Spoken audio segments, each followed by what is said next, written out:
Hello friends, आज का हमारा टॉपिक है ग्रीन्स थ्योरम। पिछली क्लास में हमने गॉस थ्योरम के बारे में पढ़ लिया था।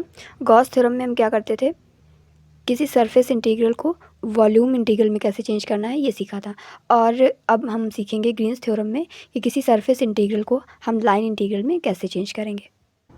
तो आइए इसका स्टेटमेंट देखते हैं।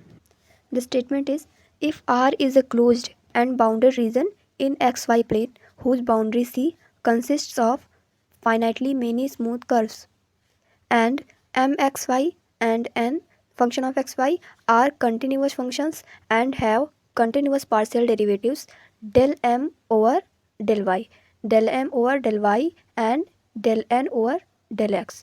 ये क्या होने चाहिए, continuous partial derivatives।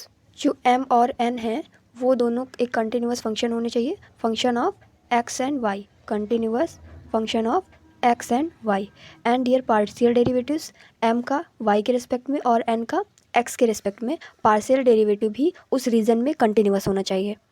Then mathematical form is this, double integral of under any region R del N by del x minus del M by del y d x D y is equal to circulation of M d x plus N d y. Circulation क्या होता था, हमने line integral में पढ़ा था कि जब किसी बाउंडेड रीजन का हम लाइन इंटीग्रल निकालते हैं एफ डॉट डी आर, तो उसे क्या कहते हैं, सर्कुलेशन।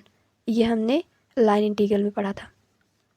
तो इस तरह से हम किसी सरफेस इंटीग्रल को लाइन इंटीग्रल में कन्वर्ट कर सकते हैं। तो ये है ग्रीन्स थ्योरम का मैथमेटिकल फॉर्म। देखिए ग्रीन्स थ्योरम का स्टेटमेंट ये है। अब इसका प्रूफ देखते हैं। इसके प्रूफ के लिए देखिए हमें left hand side right hand side के इक्वल प्रूफ करना होगा। इसके लिए हम क्या करेंगे कि हमें पहले तो del N by del x का रीज़न चाहिए और del M by del y का रीज़न चाहिए। तो उसके लिए हम कोई रीज़न आर ले लेते हैं, आर रीज़न। अब ये रीज़न, इसमें कुछ एक्स की भी लिमिट्स होंगी और वाई की भी लिमिट्स होंगी। तो इसके लिए हमारे दो फिगर बनेंगे। यहाँ पे अगर हम की बात करें तो ये आपका ए पॉइंट हो गया और ये बी, यानी कि एक्स की लिमिट आपकी x is equal to a से x is equal to b, ये दो लाइन पे। और ये कर्व मान लेते हैं C1 का एफ एक्स है और ये वाला हो गया C2 जी एक्स और ये रीज़न आर। इसी तरह सिमिलरली अगर हम यहाँ पे y की लिमिट्स ले लें, ये हो गई लिमिट्स आपकी C और ये D। इस कर्व को C टू D लिमिट के अंदर इंटीग्रेट करना है y में। अब देखिए ये रीज़न R है, ये हो गया C1 कर्व, ये C2। यहाँ पे C1 कर्व को हम मान लेते हैं UY है, UY and this is VY। इस रीजन में x की लिमिट कहाँ से कहाँ तक है, x वेरी कर रहा है A टू B और इस वाले के लिए y की लिमिट्स क्या हो जाएंगी, C to D। x varies from fx to gx and y varies from uy to vy। Okay, ये वाला जो फिगर है ये del M by del y को निकालने के लिए और ये वाला del N by del x को निकालने के लिए। तो सबसे पहले हमें लेफ्ट हैंड साइड में क्या निकालना होगा, del N by del x minus del M by del Y. हम del N by del x की वैल्यू निकालते हैं। दैट मीन्स हमें निकालना है अभी del N by del X of D X and D Y. ठीक है, इतना पोर्शन हमें सॉल्व करना है। तो इसके लिए हम इस फिगर में आते हैं, सेकेंड वाले में। इसमें क्या करेंगे, सबसे पहले लिख लेते हैं हमें निकालना क्या है, आर रीजन के अंदर में del N by del x की value, D X and D Y. अब यहाँ पे देखिए लिमिट्स किसकी वेरी हो रही है, सी टू डी, वाई की। तो वाई की लिमिट्स क्या हो जाएंगी, पहले हम मान लेते हैं वाई की लिमिट्स है, तो वाई हो जाएगा आपका C to D, C to D. And X की लिमिट्स कैसे रखेंगे, एक्स की लिमिट, ये जो फंक्शन यू वाई है ये एक्स की ही तो वैल्यूज़ है, जैसे X is equal to you Y और X is equal to we Y. तो आपकी लिमिट कहाँ से, पहले C1 कर्व में चलते हैं फिर C2 में। तो क्या हो जाएगा, यू वाई से वी वाई, एक्स की लिमिट हो जाएंगी X is equal to you Y से x is equal to we Y.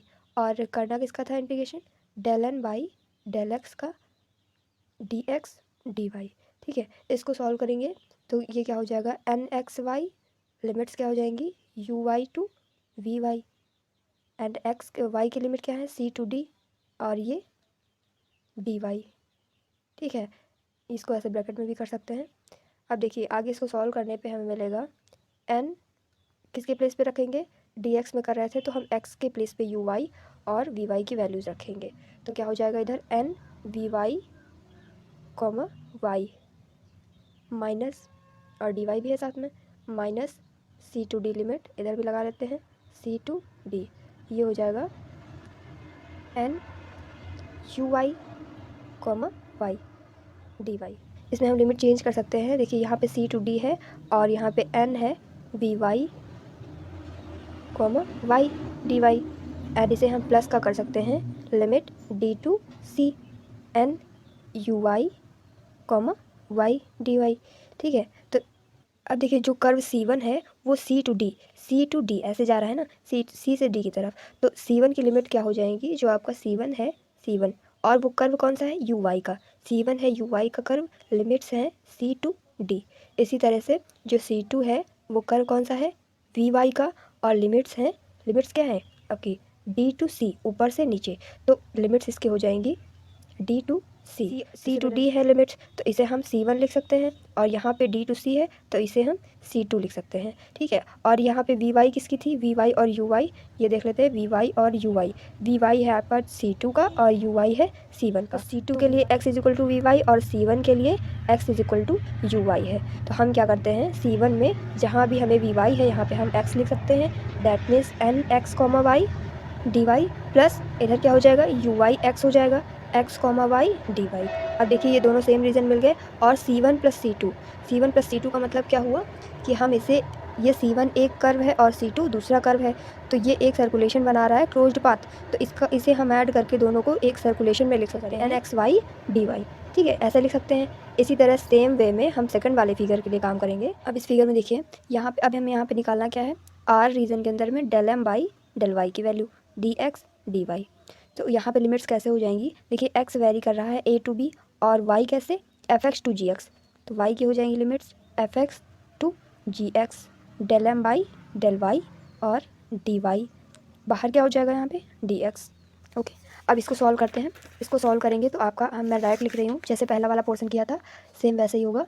इसमें आ जाएगा circulation C M x y N d x, और ये आएगा माइनस का। तो जब दोनों को ऐड करेंगे, दोनों ही फिगर्स में देखते हैं, हमें पहले वाले में क्या मिला था, R del N by del x की वैल्यू और d y, sorry d x D y, ये हमें मिला था circulation C N x y d y, और सेकंड वाला हमें ये मिला है R del M by del y d x D y, ये मिली है इन दोनों इक्वेशन से। इक्वेशन नंबर 2 माइनस 1 करेंगे तो N x y minus M x y, that means M plus N, और इधर से माइनस करेंगे तो del N by del x minus del M by del y d x D Y. तो ये आपकी हो गई प्रूफ थ्योरम। ओके।